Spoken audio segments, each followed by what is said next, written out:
Hello, welcome to the third in our series of 5 reaction type videos. We covered a couple in the last 2 sessions and now we're going to go on to our third one. The reaction today will involve CH4, which is methane. Methane is the gas that we use in the lab in our Bunsen burners, and it will react with oxygen. So the first 2 reactions that we had were pretty much guided by me, did most of the stuff in the descriptions and things like that, and now I'm going to turn it over to you a little bit more to fill in more of these blanks here. So I'm going to move out of the way of the screen so you can copy down everything that's on this chart here, on this table, and the questions, so you can have it ready to go when we start the experiment.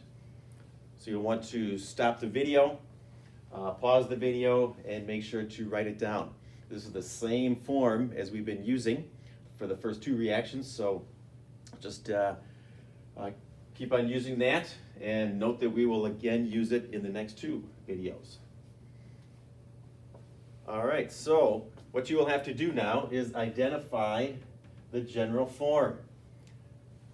You have CH4 plus O2. So if we take a look at our reaction types, you can take a look and see which one looks like that. So you should be able to recognize the C and the H in the O2. This one confuses more people than not. A lot of students think it's a single replacement reaction. I'll give you a hint. It is not a single replacement reaction. Even though it looks like AX plus B, it is not a single replacement reaction. So look for something else that has that CH4 plus the O2. And you should be able to figure it out quite easily. So as we go back here, you'll want to write the general form and the reaction type. And so the next part is the description and observations. So we will move back over to our demonstration area. And here we go.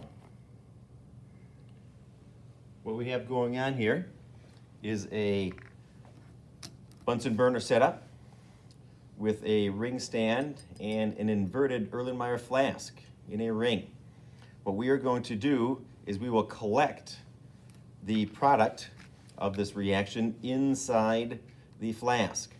So the first thing I want to do is, if you take a look at the Bunsen burner here, I'm going to turn on the gas, and you can write your description of what this gas looks like coming out of the tube here, out of the Bunsen burner.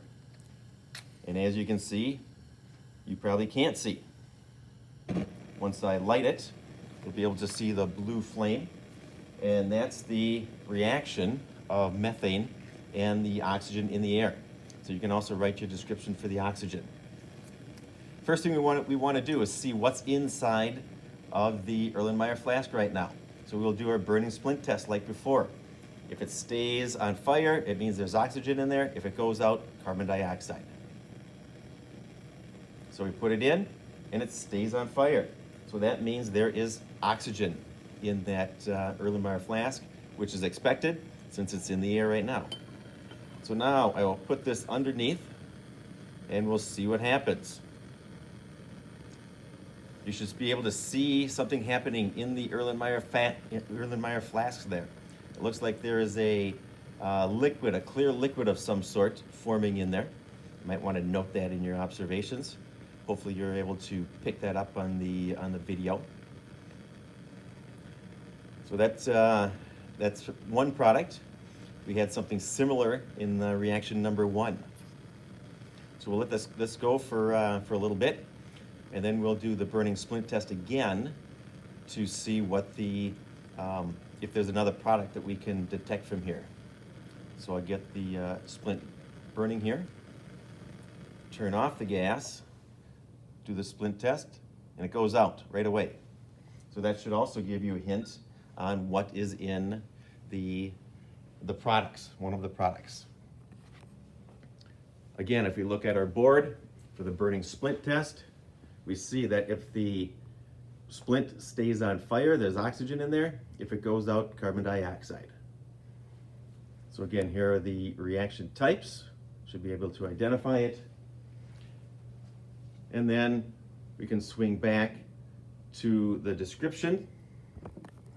And now you should be able to write what you saw in the observations. Maybe something about the clear liquid forming, and then something about the burning splint, what happened to it.